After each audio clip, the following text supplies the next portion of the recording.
Dear students, आज हम discuss करने जा रहे हैं कॉम्प्लेक्स नंबर के रिप्रेजेंटेशन की। कॉम्प्लेक्स नंबर जैसे हमारा कोई पॉइंट होता था जिसे कोऑर्डिनेट 2, 3, 4 होते थे, तब हम उसको एक प्लेन पे 2D प्लेन पे रिप्रेजेंट करते थे, एक्स एक्सिस पे वाई एक्सिस पे मिला के रिप्रेजेंट करते थे। मगर कॉम्प्लेक्स नंबर में हमारे रियल पार्ट भी इमेजिनरी पार्ट भी है, इसलिए इस जो 2D प्लेन है उसको हम बोलेंगे कॉम्प्लेक्स प्लेन, या इसी का नाम दूसरा नाम है आर्गेंड प्लेन। ये दोनों और कुछ नहीं है, कॉम्प्लेक्स नंबर के रिप्रेजेंटेशन के लिए, कॉम्प्लेक्स नंबर के रिप्रेजेंटेशन के लिए इस्तेमाल होने वाले प्लेन का नाम है कि कैसे कॉम्प्लेक्स नंबर को हम प्लेन पे रिप्रेजेंट करें। ठीक है, जैसे ये हमारा एक्स एक्सिस जो था, जो रियल नंबर लाइन थी हमारी, लोअर क्लास से हम पढ़ते जा रहे हैं, ये अभी भी रियल एक्सिस है, रियल एक्सिस RE, ठीक है ना। और जो हमारी वाई एक्सिस थी दैट इज इमेजिनरी एक्सिस। ये हमारे कॉम्प्लेक्स प्लेन में ये अब हमारी इमेजिनरी एक्सिस हो जाएगी, इसको हम शॉर्टकट में IL से रिप्रेजेंट करते हैं। ठीक है, तो हमारी जो रियल एक्स एक्सिस थी वो बन गई रियल एक्सिस, और जो हमारी वाई एक्सिस थी वो बन गई इमेजिनरी एक्सिस। अब जैसे हम एग्जांपल ले रहे हैं, Z1 को हमको रिप्रेजेंट करना है कॉम्प्लेक्स नंबर 2 + 3i, तो जी आप गौर से देखें तो जो Z1 कॉम्प्लेक्स नंबर है उसमें 2 उसका रियल पार्ट है, तो उसको रियल नंबर लाइन में रिप्रेजेंट करेंगे तो 1 2, ये 2 हो गया, और 3 उसका इमेजिनरी पार्ट है तो इमेजिनरी एक्सिस पे आएंगे 1 2 3।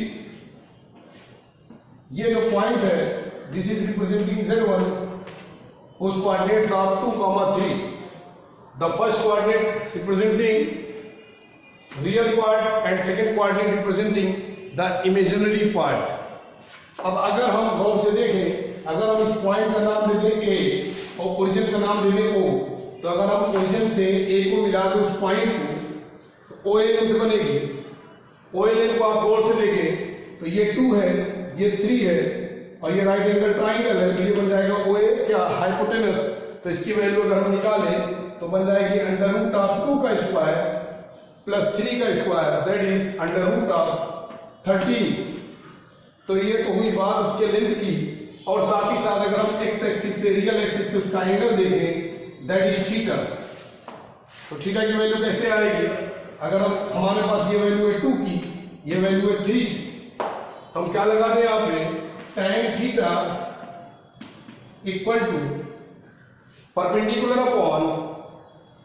Upon base that is 3/2। तो theta equal to tan inverse 3/2, theta equal to tan inverse 3/2। अब इसमें आपको गौर से देखना है कि ये देखिए, ये इमेजिनरी पार्ट ऊपर है, नीचे रियल पार्ट है, ठीक है ना। अब दूसरी चीज, ये जो चीज, ये क्या चीज है? मॉडुलस है। तो मॉडुलस ऑफ Z1 कितना है आपका? √13। दो रिप्रेजेंटेशन इसमें पढ़ना है आपको। आर्गेंड प्लेन में जो पॉइंट के फॉर्म में रिप्रेजेंटेशन वो तो आसान है, ये एक्चुअल में आपके सिलेबस का ये है। एक्चुअल में आपको पढ़ना, ये जानकारी इसकी लेना है कि उस कॉम्प्लेक्स नंबर को कैसे हम एंगल और मॉडुलस के फॉर्म में रिप्रेजेंट करें। ठीक है, कैसे हम उस कॉम्प्लेक्स नंबर को मॉडुलस के फॉर्म में रिप्रेजेंट करें। तो जो ये हमने एंगल थीटा लिखा है ये कहलाता है आर्गुमेंट ऑफ Z1, या इसको लिख देंगे ARG of Z1, that is कितना आया इस केस में? tan inverse B/A, that is tan inverse 3/2। ये इसका हो गया आर्गुमेंट एंगल, ठीक है ना। एंगल का नाम यहाँ पे जो थीटा लिखा हुआ है वो बेसिकली आर्गुमेंट कहलाता है, आर्गुमेंट Z1। और मॉडुलस ऑफ Z1 कितना है आपका? Modulus of Z1 equal to √13।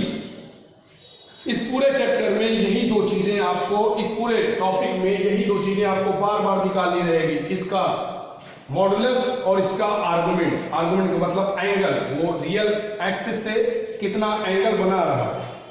अब थोड़ा सा और इसको आगे बढ़ेंगे हम, और इसकी प्रिंसिपल वैल्यू की तरफ जाएंगे हम।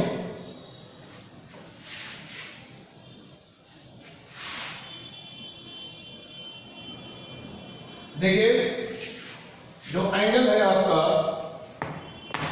जो एक्सिस है आपकी 4 क्वाड्रेंट में जो डिवाइड हुई है वो आप जानते हैं, ये 0 से 90 की है, फिर 90 से 180 की, थर्ड चैप्टर में पढ़ चुके बहुत डिटेल में।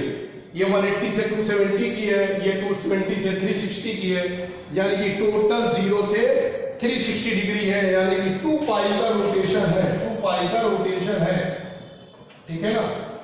मगर इस चैप्टर में हम ये प्रिंसिपल वैल्यू 0 से 2 पाई नहीं लेंगे, प्रिंसिपल वैल्यू लेंगे हम 0 से गए पाई, 0 से गए प्लस पाई, 0 से गए प्लस पाई, फिर 0 से गए माइनस पाई, यानी कि आपका हो गया पूरा कवर हुआ माइनस पाई से 0 और फिर 0 से पाई, ये भी पूरा का पूरा कवर कर दिया। तो जो आपका आर्गुमेंट होगा कॉम्प्लेक्स नंबर का, argument of z lie between minus pi two plus pi. देखिए दोनों पे इक्वल टू का साइन नहीं लगाया है, क्योंकि मान लीजिए कोई पॉइंट यहां पे लाई करे तो आप उस केस में प्लस पाई लेंगे, माइनस पाई को नहीं लेंगे। कोई पॉइंट यहां पे लाई करने लगे तो उस केस में आप प्लस पाई को लेंगे, माइनस पाई को नहीं लेंगे, ठीक है ना। तो ये आपकी है प्रिंसिपल वैल्यू, यानी कि आपको जो तोड़ना है ये प्रिंसिपल वैल्यू है आर्गुमेंट को। First quadrant anti clockwise, second quadrant anti clockwise, उसके बाद जो थर्ड क्वाड्रेंट था एंटी क्लॉकवाइज का, उसको थर्ड क्वाड्रेंट नहीं लेंगे। अब ये हो जाएगा आपका फर्स्ट क्वाड्रेंट किसका, क्लॉकवाइज का, ये हो जाएगा सेकंड क्वाड्रेंट किसका, क्लॉकवाइज का।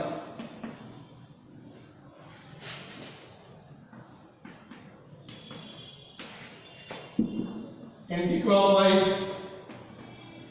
बहुत गौर से देखिए, इसमें गलती होने की बहुत ज्यादा उम्मीद रहती है, ठीक है।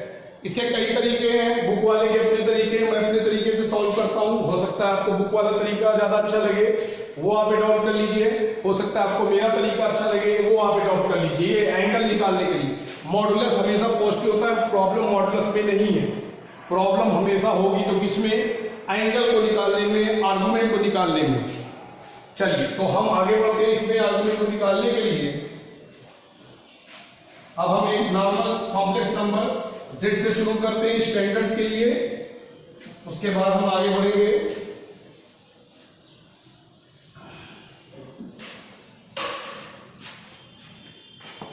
हमने एक कॉम्प्लेक्स नंबर ले लिया z1, जिसके दोनों टर्म को, रियल पार्ट और इमेजिनरी पार्ट दोनों को पॉजिटिव लिखा है। एक बार आपने समझ लिया तो पूरे चैप्टर में ना आर्गुमेंट निकालने में प्रॉब्लम होगी, ना मॉडुलस निकालने में प्रॉब्लम होगी, ना पोलर फॉर्म के रिप्रेजेंटेशन में प्रॉब्लम होगी, ठीक है। तो z1 equal to a plus ib हमने लिया, रियल पार्ट भी पॉजिटिव, इमेजिनरी पार्ट भी पॉजिटिव। मान लीजिए पॉइंट यहां पर आया a कॉमा b, इसको इससे मिलाया, ठीक है। हम निकालने जा रहे हैं एंगल और आर्गुमेंट को और मॉडुलस को। ये पॉइंट को हमने नाम दे दिया a, ये o, ये b, ठीक है। ये एंगल गौर से देखें तो दिस इज थीटा, ठीक है, थीटा। तो OA की length, OA is just the modulus of z1। ये निकालना बहुत आराम से बता चुके हैं कि मॉडुलस निकालना पहले एक्सरसाइज में कर चुके हैं। Under root of real part का स्क्वायर यानी कि a square plus imaginary part का स्क्वायर यानी कि b स्क्वायर। याद रखिए अगर यहाँ पर a की जगह पे माइनस a होता तो यहाँ माइनस a का स्क्वायर लिखते तो फिर a स्क्वायर बन जाता। b की जगह पे माइनस b होता तो माइनस b का स्क्वायर लिखते, फिर वो प्लस हो जाता। इतना बड़ा उसमें मसला नहीं है, मॉडुलस बहुत आसान है। और इसके आगे प्लस माइनस क्यों नहीं लिखते, क्योंकि मॉडुलस हमेशा पॉजिटिव वैल्यू होती है। प्रॉब्लम है आर्गुमेंट को निकालने में। आर्गुमेंट के लिए जा रहे हैं, देखिए ये पॉइंट के क्वाड्रेंट a कॉमा b है, यानी कि ये लेंथ है a, ये लेंथ है b, ये एंगल निकालना है, ठीक है ना। तो this is tan theta equal to perpendicular upon base, that is b by a, theta is equal to tan inverse of b by a.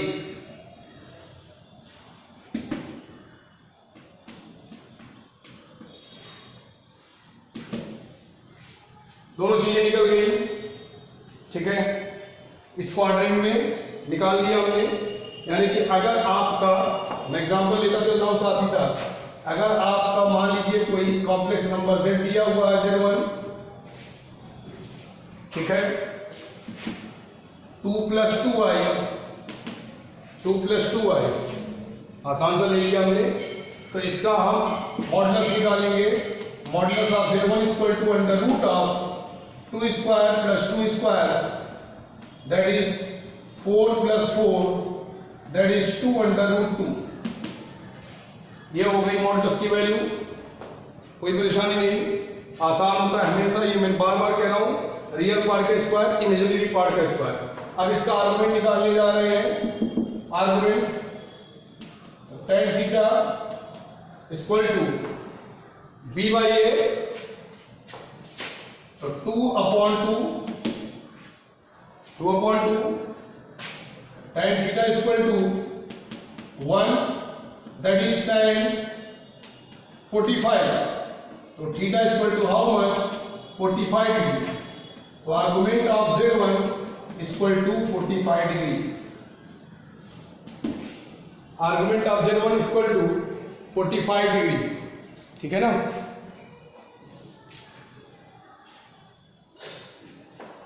Clear.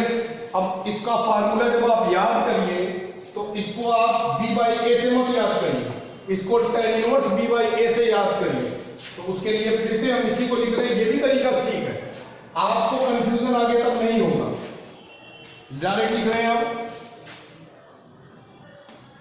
Argument of z1 इस quadrant का है, first quadrant, argument of z1 = tan inverse b by a, compare कर लीजिएगा इसको a + bi से या x + yi से। तो tan इनवर्स 2/2, tan इनवर्स 1, याद रखिए tan इनवर्स हमेशा किससे हटेगा, रिप्लेस होगा tan से, तो 1 किस tan की वैल्यू है वो लिखिए, tan inverse of tan 45, that is 45 degree, ठीक है। ये तरीका अगर आप लिखेंगे तो कभी आपका गलत नहीं होगा। ये फर्स्ट क्वाड्रेंट के लिए है, सेकंड क्वाड्रेंट के लिए हम आगे बढ़ रहे हैं, इसको इरेज कर रहे हैं।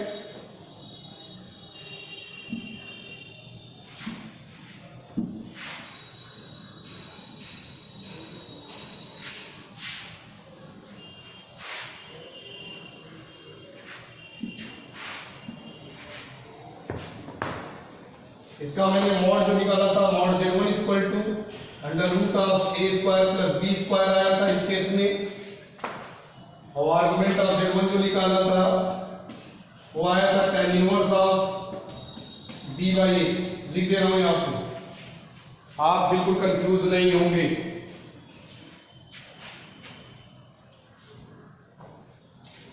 ठीक है, अब पॉइंट दूसरा ले रहे हैं, दूसरे कोऑर्डिनेट का,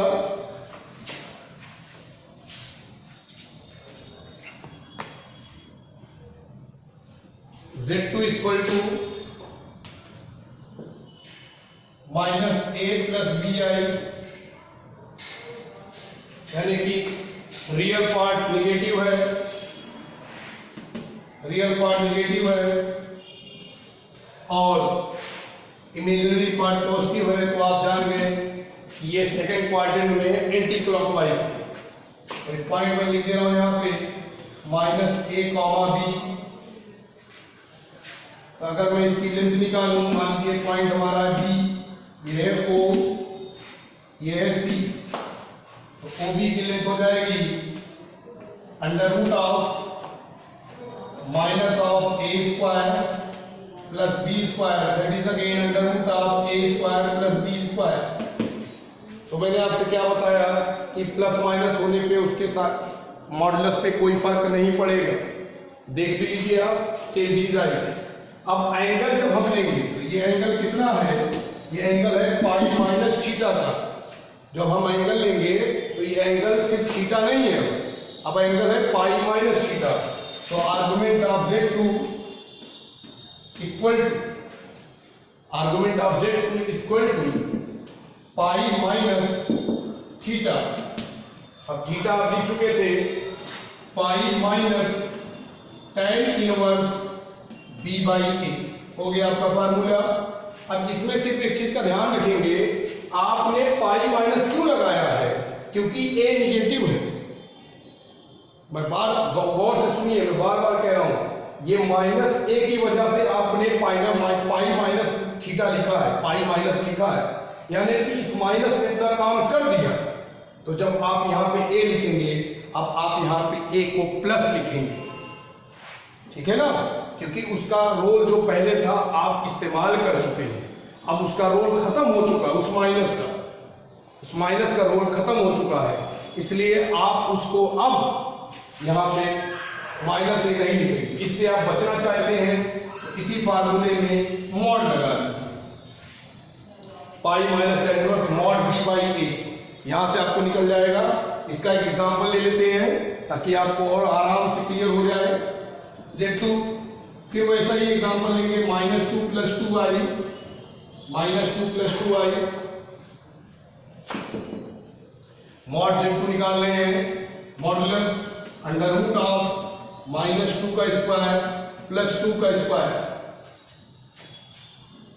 -2 का square that is 4 and 4, this is 2 under root 2। देख लीजिए, जो पहले केस में निकाला था हमने और ये दोनों सेम आया है, ठीक है। अब आर्गुमेंट निकालने की तरफ जा रहे हैं। आर्गुमेंट ऑफ Z2,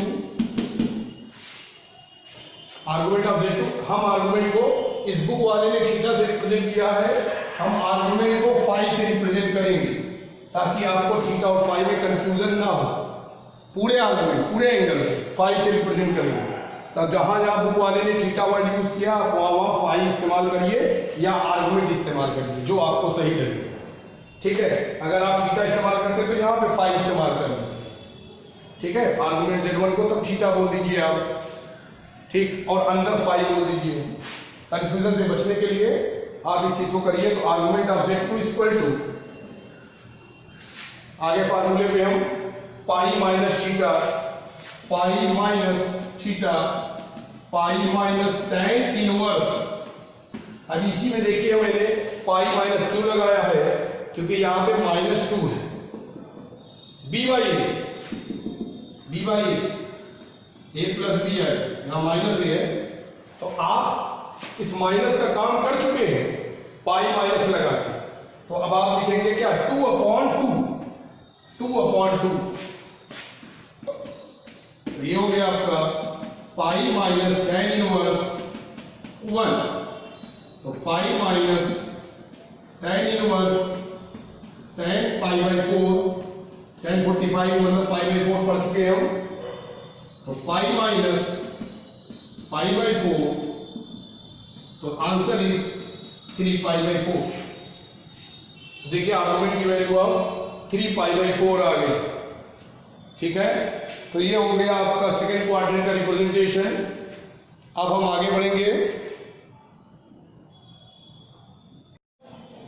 अब हम लेते हैं थर्ड क्वाड्रेंट और फोर्थ क्वाड्रेंट। मैंने आपसे बताया इसको आप थर्ड और फोर्थ नहीं बोलेंगे, फर्स्ट और सेकंड ही बोलेंगे, यानी कि क्लॉकवाइज का फर्स्ट क्वाड्रेंट, क्लॉकवाइज का सेकंड क्वाड्रेंट। तो देखिए जो एंटी क्लॉकवाइज में पॉजिटिव होता था वो क्लॉकवाइज में निगेटिव होगा, यानी कि अगर यहाँ पे एंगल थीटा प्लस था तो इधर एंगल थीटा क्या हो जाएगा, माइनस हो जाएगा।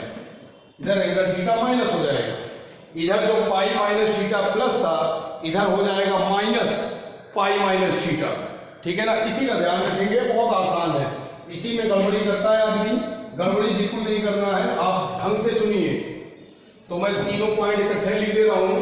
Z3 को मैं लिख रहा हूं Z3 equal to -a minus bi, और Z4 को लिख रहा हूं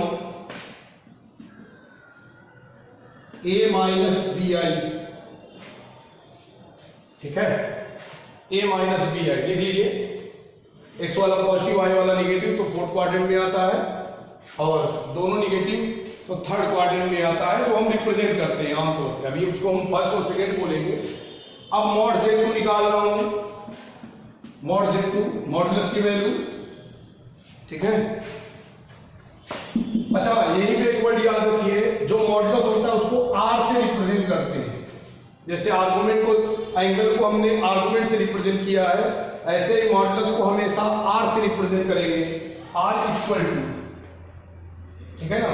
तो यहाँ पे R वर्ड यूज कर ले रहे हैं ताकि आगे चलकर जब इस्तेमाल होगा तो आप कंफ्यूज नहीं होंगे। तो R equal to mod of, इसको Z4 लिख रहे हैं, and this is Z3, mod of Z4 equal to real part square, real part that is A square plus minus B का स्क्वायर। ये फिर भी बन जाएगा कितना, under root of A square plus B square, ठीक है। अब जो एंगल हमने लिखा था, देखिए एंगल की वैल्यू क्या है, tan inverse b by a, tan inverse b by a, उसी आर्गुमेंट को, आर्गुमेंट ऑफ Z4 बहुत आसान, इस पूरे के आगे क्या लगा दीजिए, minus tan inverse b by a. अब इसमें केयर आपको क्या करना है, ये आपने माइनस क्यों लगाया है, इस माइनस की वजह से, ठीक है ना। अगर ये माइनस नहीं प्लस होता तो हम यहां पहुंच जाते, ये माइनस है तभी तो हम इस क्वाड्रेंट में बात कर रहे हैं। तो ये माइनस की वजह से हम आगे माइनस लगा चुके हैं, तो जब हम यहां लिखेंगे तो अब हम माइनस बी नहीं लिखेंगे, प्लस बी लिखेंगे। इससे आप बचना चाहते हैं तो माइनस आगे रहने दीजिए, इसको किसमें लिख दीजिए, मॉड में, minus tan inverse b by a. इसमें कोई कंफ्यूजन किसी को नहीं होनी चाहिए। क्यों किया है माइनस, क्योंकि ये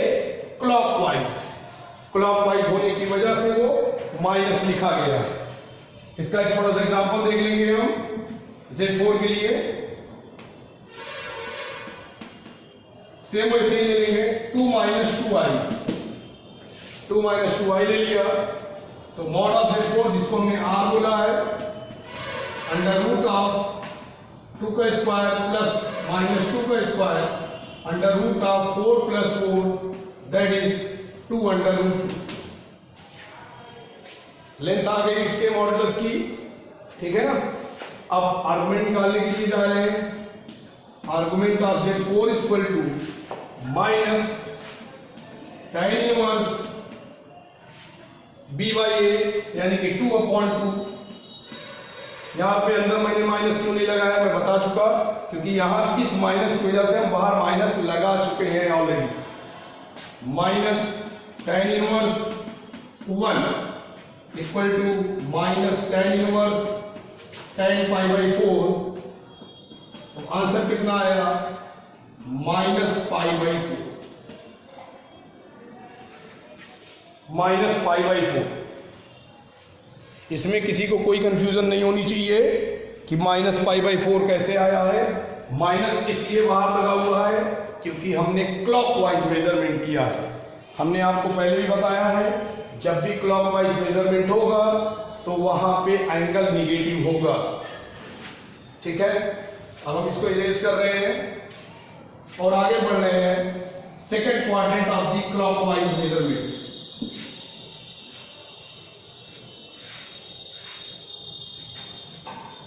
Z4 equal to a minus b i, R equal to mod Z equal to under root of a square plus minus b का square equal to under root of a square plus b square. Formula पूरा का पूरा वैसे हमने छोड़ दिया है।